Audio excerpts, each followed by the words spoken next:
तो hello my rowdy boys and my sweet heart girl, मैं हूँ आपका ईगल। आपका स्वागत है मेरे चैनल हॉलीवुड पे। तो यार ये मेरा अलग से चैनल है जहाँ मैं आपको हॉलीवुड के मूवीज के रिव्यू देता रहूंगा, हर एक जॉनर की फिल्म में सजेस्ट करता रहूंगा। इसके अलावा हर एक सेलिब्रिटी की लाइफ कंट्रोवर्शियल होती है, लेकिन कई सारे इंडियन लोगों को हॉलीवुड के उन सेलिब्रिटी की कंट्रोवर्शियल बातें पता नहीं होती है। तो मैं आपको उन सेलिब्रिटी के बारे में बताऊंगा। इन शॉर्ट में अपनी तरफ से जितना हो सके उतना ज्यादा आपको इस चैनल पे एंटरटेन करने की कोशिश करता रहूंगा, और इसलिए जल्दी मेरे चैनल को सब्सक्राइब करो।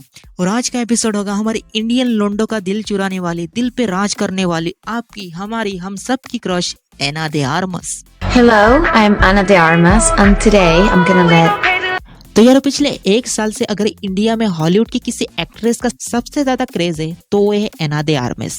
तो मैंने सोचा एक अच्छा मौका है और मौके का फायदा उठाते हैं और अच्छे खासे व्यूज कमाते हैं, क्योंकि वैसे इंडिया में एना के फैंस लोग अभी अभी बने, तो इसलिए उन्हें एना की पर्सनल लाइफ के बारे में उतना ज्यादा पता नहीं होगा। तो इसलिए मैंने सोचा कि इसी टॉपिक पे एक वीडियो बनाते हैं जिसका नाम होगा स्टोरी ऑफ जर्नी। और आज के एपिसोड में एना के बर्थ डेट से लेके कैसे एना ने अपना फिल्मी सफर शुरू किया, एना की फैमिली में कौन कौन है, एना की शादी हुई है नहीं, क्या अभी तक वो सिंगल है, इसके अलावा किस किस एक्टर को एना का बॉयफ्रेंड बनने का सौभाग्य मिला, ये सारी बातें मैं आज के एपिसोड में बताऊंगा। तो एना आर्मी प्लीज यारो मेरे चैनल को सब्सक्राइब करना, और हाँ वीडियो को लाइक भी करना, और उसी के साथ साथ आपसे जितना हो सके उतना अपने दोस्तों को ये वीडियो जरूर शेयर करना। क्योंकि यार मैंने खुद के सामने एक टारगेट सेट किया कि मैं इस एक साल के अंदर मेरे यूट्यूब पे जितने भी चैनल है उन सभी चैनल के सब्सक्राइबर मुझे 100K तक पहुंचाने हैं, जो कि आपके प्यार के बिना कभी पूरे नहीं हो सकते। तो गाइस प्लीज आपका प्यार दो मुझे। तो प्लीज गाइस जल्दी मेरे चैनल को सब्सक्राइब करो ताकि मैं अपना टारगेट बहुत जल्दी हासिल करूं। तो एना एक स्पेनिश एक्ट्रेस है। एना का जन्म हुआ 30 अप्रैल 1988 क्यूबा के हाइना सिटी में। एना के माता पिता के बारे में बात करें तो उनके पिता Roman D arms different job किया करते थे, जैसे कि उन्होंने बैंक मैनेजर का जॉब किया, टीचर का जॉब किया, स्कूल के प्रिंसिपल भी रह चुके और अपने सिटी के डिप्टी मेयर भी। और एना की माँ के बारे में बात करें तो उनकी माँ का नाम है एना कासो, और वो भी शिक्षा मंत्रालय में ह्यूमन रिसोर्सेज में काम किया करती थी। इसके अलावा एना का एक बड़ा भाई है जिसका नाम है जावियर, और वो भी न्यूयॉर्क सिटी में एज अ फोटोग्राफर का काम करता है।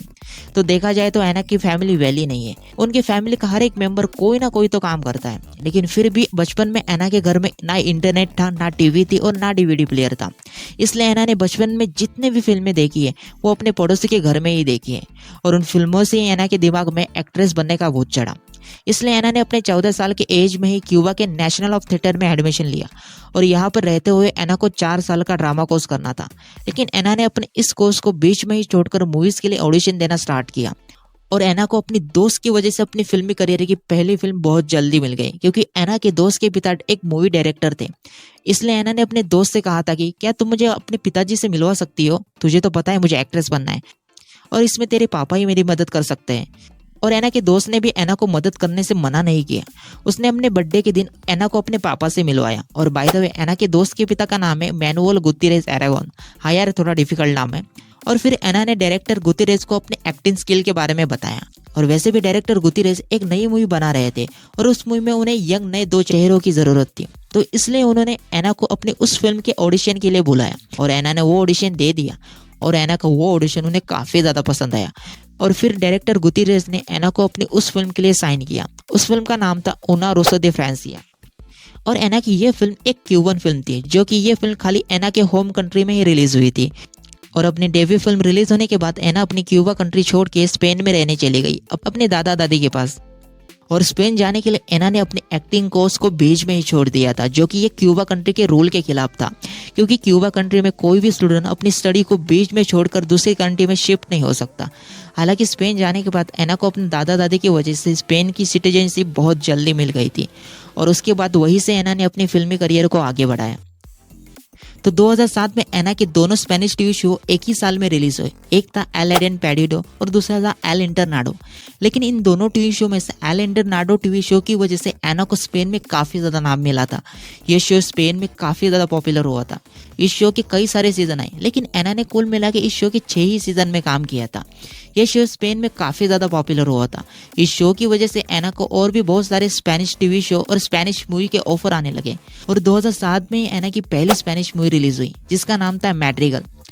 और बाय द वे IMDb पर तो इस फिल्म का जॉनर साइंस फिक्शन ड्रामा बताया जा रहा है, लेकिन असल में ये फिल्म कैसी है ये मुझे पता नहीं, क्योंकि एना की पुरानी फिल्मों के अगर आप पोस्टर देखोगे तो लगता है कि ये कितनी ज्यादा पारिवारिक फिल्में होगी। तू समझा? हाँ। नहीं, तू समझा नहीं। वैसे मैंने अभी तक एना की 4-5 फिल्में ही देखी है। Nice out, blind, knock knock, deep water जैसी फिल्में मैंने अभी तक देखी है, लेकिन मैंने एना की science fiction movie blade runner अभी तक देखी नहीं। मैंने उस मूवी की बहुत ज्यादा तारीफ सुनी, लेकिन मैं उस मूवी को अभी तक देख नहीं पाया। मुझे एना की वो फिल्म देखनी है, तो जब भी टाइम मिलेगा तो एना की ये फिल्म मैं जरूर देखूंगा। तो दोस्तों, अगर आप इस वीडियो को प्यार दोगे तो एना ने अपने फिल्मी करियर में जितनी भी फिल्में की है उनका मैं एक स्पेशल एवोल्यूशन वीडियो बनाऊंगा। तो प्लीज यारो, इस चैनल को सब्सक्राइब करना और वीडियो को लाइक करना, और अपने दोस्तों से जितना ज्यादा हो सके उतना ज्यादा शेयर करना। तो बहुत सारी स्पेनिश टीवी शो, स्पेनिश फिल्में करने के बाद फिर एना 2014 में यूएस आई हॉलीवुड मूवीज में काम करने के लिए। लेकिन उस तरह एना को इंग्लिश बोलनी नहीं आती थी, इसलिए एना ने सबसे पहले यूएस में आकर 4 महीने का इंग्लिश स्पीकिंग कोर्स पूरा किया। जब एना को थोड़ी बहुत इंग्लिश आने लगी तब एना ने फिल्मों के लिए ऑडिशन देना स्टार्ट किया, और उसके बाद एना को कई सारी फिल्मों के लिए साइन भी किया गया। लेकिन मूवीज में साइन करने के बाद क्रिटिकली एना की एक्टिंग को काफी ज्यादा क्रिटिसाइज किया जाता था, जहाँ कई सारे क्रिटिक्स का मानना था कि एना का एक्सेंट मूवीज में अमेरिकन नहीं था, और इसी वजह से एना को इंग्लिश सीखने के बाद भी उसे अपने अमेरिकन इंग्लिश एक्सेंट पर और भी बहुत ज्यादा काम करना पड़ा। और बाय द वे, एना की पहली हॉलीवुड फिल्म का नाम था नॉक नॉक, जो मैंने देखी है। ये एक सिंपल सी ड्रामा थ्रिलर फिल्म है, और वो भी ट्विस्ट एंड टर्न के साथ। अगर आप में से किसी ने अगर ये फिल्म नहीं देखी है और उसे अगर ये फिल्म देखनी है तो उसे मैं कोई स्पॉइलर नहीं दूंगा, लेकिन बस इतना ही कहूंगा कि ये फिल्म हमें ये सिखाती है कि जब रात में घर पे आप अकेले हो तो कभी भी किसी भी अनजान इंसान की मदद ना करो, चाहे वो कितनी भी खूबसूरत लड़की क्यों ना हो। आपका जीवन लंबा टिकेगा। और बाय द वे, इस फिल्म में अपना जॉन विक भी है, आई मीन कियानो भी है। पर कियानो का नाम सुन के ये फिल्म अपने परिवार के साथ कभी मत देखना। अगर गलती से भी ये फिल्म आप लोगों ने अपने परिवार के साथ देख ली तो शायद वो फिल्म आपकी जिंदगी की आखिरी मूवी बन सकती है। तो समझ जाओ यारो, इस मूवी में क्या क्या है। इसके बाद एना की करियर चेंजिंग फिल्म आई ब्लेड रनर। ये एना की करियर की one of the great movie मानी जाती है। इस फिल्म की वजह से एना वर्ल्ड वाइड पॉपुलर हुई थी, और इस मूवी के बाद एना की सबसे बढ़िया मूवी रिलीज हुई नाइट्स आउट। एना की अब तक मैंने जितने भी फिल्में देखी है उनमें से ये मूवी मुझे सबसे ज्यादा पसंद है। ऐसा नहीं कि एना ने इस मूवी में अपने करियर की सबसे बड़ी एक्टिंग की हो।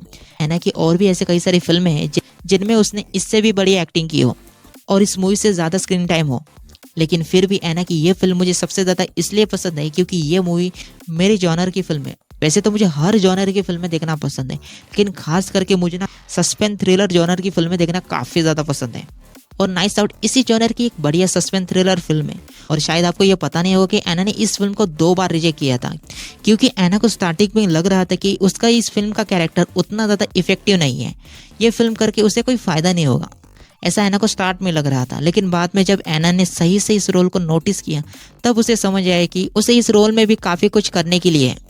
इसलिए एना ने इस फिल्म को पहले 2 बार रिजेक्ट करने के बाद में हाँ किया। इसके अलावा एना ने जेम्स बॉन्ड मूवी के फ्रेंचाइज में भी काम किया। 2022 में आई no time to die movie में एना ने प्लामा नाम का एक रोल प्ले किया था। हालांकि इस फिल्म में एना का स्क्रीन टाइम काफी कम था, उसका रोल भी काफी ज्यादा छोटा था, लेकिन फिर भी एना ने अपने इस छोटे से रोल के लिए भी बहुत मेहनत की थी।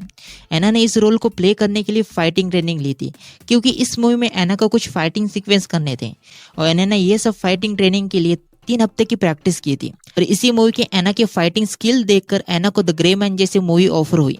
लेकिन एक मूवी ऐसी भी थी जहां एना ने उस मूवी के लिए ऑडिशन दिया लेकिन उसे सिलेक्ट नहीं किया, और वो मूवी थी 2022 की द बैटमैन। इस मूवी के लिए एना ने ऑडिशन दिया था, लेकिन बैटमैन मूवी के मेकर्स को इस मूवीज में रॉबर्ट के साथ एना की केमिस्ट्री उतनी ज्यादा अच्छी नहीं लगी जितनी उन्हें रॉबर्ट की जोड़ी जॉय क्रिएच के साथ अच्छी लग रही थी, और उन दोनों की केमिस्ट्री भी मूवी के मेकर्स को काफी अच्छी लगी। इसलिए बैटमैन मूवी के मेकर्स ने एना को इस फिल्म से रिजेक्ट किया। इसके बाद एना की करियर की एज एक्टिंग वाइज एक बढ़िया मूवी आई, और उस मूवी का नाम था ब्लॉन्ड। एक बायोपिक फिल्म थी। इस फिल्म की कहानी हॉलीवुड की लेजेंड एक्ट्रेस मर्लिन मोनरॉय के जीवन पर बेस्ड थी।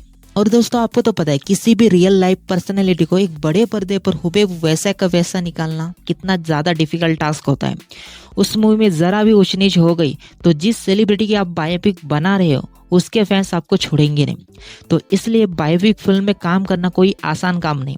ऐसी बायोपिक फिल्मों को कई गिने चुने एक्टर या एक्ट्रेस निभा सकते हैं, और उनमें आती है एना दे आर्मेस। तो अगर आप लोगों ने ये मूवी नहीं देखी तो एक बार इस मूवी को जरूर ट्राई देना। और इस फिल्म के बाद एना की और भी कई सारी फिल्में हैं, जिनमें कुछ फिल्में हिट रही और कुछ फिल्में फ्लॉप, जिनके बारे में मैं बात एना की मूवी एवोल्यूशन वीडियो में करूंगा। अभी हम एना के एक्स लाइफ पार्टनर के बारे में बात करते हैं। तो अब जानते हैं कौन कौन सा वो लकी एक्टर है जो एना का बॉयफ्रेंड बना। तो 2010 में एना ने स्पेनिश एक्टर मार्क क्लाडेट को डेट किया था। और आप ये सुन के शायद शॉक होंगे कि 2011 में उन्होंने शादी भी की थी कोस्टा बरवा में, जो स्पेन में एक जगह है। हालांकि ये शादी ज़्यादा देर तक चली नहीं। 2 साल के बाद 2013 में उन दोनों ने अलग होने का डिसीजन लिया और इसके बाद एना का बॉयफ्रेंड होने का सौभाग्य प्राप्त हुआ फ्रैंकलिन लेट को। और फ्रैंकलिन लेट कोई एक्टर नहीं, लेकिन उस बंदे की बड़े बड़े स्टार के साथ, डायरेक्टर के साथ, प्रोड्यूसर के साथ जान पहचान है। एना और फ्रैंकलिन लेट एक दूसरे को डेट करने लगे 2015 से, लेकिन इनका भी रिश्ता ज़्यादा देर तक चला नहीं। हालांकि इन दोनों ने ओपनली एक दूसरे को डेट करते ये कभी एक्सेप्ट नहीं किया, लेकिन मीडिया में कुछ रूमर्स थे कि ये दोनों एक दूसरे को डेट करते हैं। और ये रूमर्स तब ज़्यादा वायरल हुए जब इनकी तस्वीर वायरल हुई, जिसमें एना किसी बर्थडे पार्टी में फ्रैंकलिन को किस करते हुए नजर आई। इसके बाद तीसरा नंबर आया एना के लाइफ में एक्टर एडगर रोमेरेस का। हालांकि इन दोनों ने भी अपने रिलेशनशिप को पब्लिकली एक्सेप्ट नहीं किया और वैसे इनका रिश्ता भी ज़्यादा देर तक चला नहीं। चंद महीनों के बाद ये दोनों अलग हुए और इसके बाद फिर एक और बार अपनी भोली एना अकेली पड़ी, लेकिन कुछ महीनों के लिए, क्योंकि इसके बाद एना के लाइफ में आया एलेजांद्रो पिंजोरो बेलो। का नाम आए है। अगर मैं कुछ आर्टिकल पे भरोसा करूँ तो उसमें लिखा कि इनका रिश्ता 2013 से क्यूबा के हाइना सिटी से चालू हुआ था और इनका रिश्ता लंबे वक्त तक चला। लेकिन जैसे एना का नाम हॉलीवुड में चलने लगा, इनका भी रिश्ता टूट गया। मतलब एना भी लाइक अपना काम बनता, भाड़ में जाए जानता। और इसके बाद एना की लाइफ में एंट्री मारी बैटमैन ने, वही बैटमैन जिसने सुपरमैन का ब्लड निकाला था, यानी बेन अफ्लेक। इन दोनों की मुलाकात डीप वाटर मूवी की शूटिंग के दौरान हुई और धीरे धीरे ये मुलाकात प्यार में बदल गई। इनके साथ में कई सारी तस्वीर वायरल हुई। जैसे जैसे इस मूवी की शूटिंग चल रही थी, इन दोनों का प्यार और भी बढ़ रहा था। लेकिन उसके बाद कहानी में ट्विस्ट आता है।